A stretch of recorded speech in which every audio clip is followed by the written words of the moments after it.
Balkan vilayetinde pandemiya çäklendirmeleri bölüklüğün gowşadylyp başlandy. Mundan 3 ay çemesi ozal yapılan mihmanhanalar, restoranlar, kafeler, toy mekanları açıldı ve hadar badary bölüklüğün öz işini dikeltdi. Bu aralykda bütün Dünya Saglyk Guramasynyň wekiliýeti Aşgabatda iş saparynda bolup, Türkmen Döwlet Telewizionyanyň maglumatyna görä, ýokunç ketelin garşysyna görüşmegiň çäklerinde Türkmenistanda ýola goýulan öňün alyş çärelerine ýokary baha berdi. Şol bir wagtda Adatlygyň ýagdaýdan habarly çeşmesi we Liwapdaky habarçysy bütün Dünya Saglyk Guramasynyň wekilleriniň öňünden taýýarlanan desgalary eltilendigini aýdyp, ýurdun Gündor vilayatyndäki hassahanalardaky we saglyk öýlerindäki gözoýny ýagdaýlar barada habar berýärler. Balkandaky habarçymyzyň maglumatlaryna görä 20 noýabrda awada syýahatçylyk dowlugyndaky mihmanhanalaryň tasy ählisi dolu açyldy. Şeýle-de awada şipahanasy hem raýatlary dolu tertipde kabul edip başlady.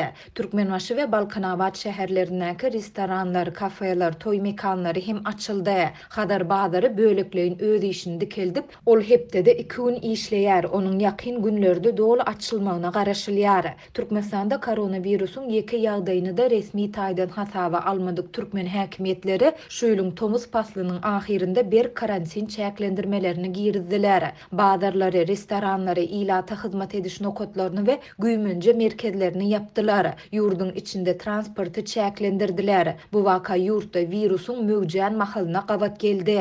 Ýagdaýdan habarly ygtybarly çeşmelerimiziň habarçymyda aýtmagyna görä, Türkmen prezidenti Gurbanguly Berdimuhammedowyň Awadaky rezidensiýasynyň ähli işgärlerine Pfizer sanjymynyň 3-nji dozasy edildi. Şeýle-de çeşmemiz diňjalş dowlugyndaky mihmanhanalaryň pandemiýa çäklendirmelerinden uly maddi ziýan çekendigine, şol sebäpli mihmanlary desine kabul edip başlandygyny hem belleýär. Munyň bilen bagly mihmanhanalar öz narhlarynyň tas 50 göterim arzanladylandygyny yglan etdiler. Şamekan mihmanhanasyndaky bir standart nomer ozal 250 manatda, häzir 128 manada çenli arzanladyldy. Bir karar mihmanhanasy hem öz narhyny 150 manada çenli aşaklatdy diýip çeşmemiz aýtdy. Ýatlasak sentýabryň başynda Adatlygyň habarçylary awada syýahatçylyk dowlugyndaky mihmanhanalaryň 1600 töweregi işçini işinden boşadandygyny we olaryň awgust aýy üçin zähmet haklaryny alyp bilmeýändiklerini habar beripdiler.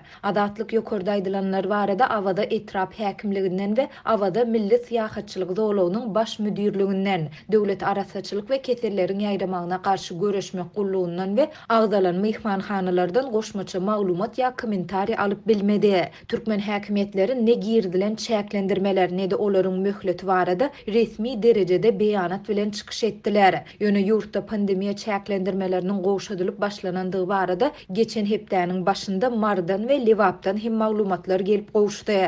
Ýurtda karantin çäklendirmeleriniň gowşadylýandygy baradaky maglumatlar bütün Dünya Saglyk Guramasynyň wekiliýetiniň Aşgabatda iş saparynda bolan mahalyna gabat gelýär. Türkmen Döwlet Telewizionyanyň 19 noýabrda beren maglumatyna görä, bütün Dünya Saglyk Guramasynyň wekiliýeti ýokunç ketelin garşysyna görüşmegiň çäklerinde Türkmenistanda ýola goýulan öňüň alyş çärelerine ýokary baha berdi. Bu duşuk barada Türkmen Döwlet Habarlar Agentliginiň, Ýurdun Saglygy goraýyş we derman senaty ministrliginiň ýa-da bütün Dünya Saglyk Guramasynyň web saytlarynda häzirlikçe hiç ýyly maglumat göze ilmeýär. Bellesek 8 noýabrda bütün Dünya Saglyk Guramasynyň wekili Türkmenistanyň öz serhet çäginde koronavirusyň ýokdugy baradaky öňe sürmesine ilkinji gedek açyk ýagdaýda şüphe bildiripdi. Covid-19 pandemiýasy eýäm 2 ýyl wagt bäri dünýäde ýaýraýar. Ilmi nukdaý nazardan Türkmenistanda virusyň ýokdugyny göz öňüne getirmek kyn diýip, bütün Dünya Saglyk Guramasynyň adatdan daşary ýagdaýlar boýunça baş ofiseri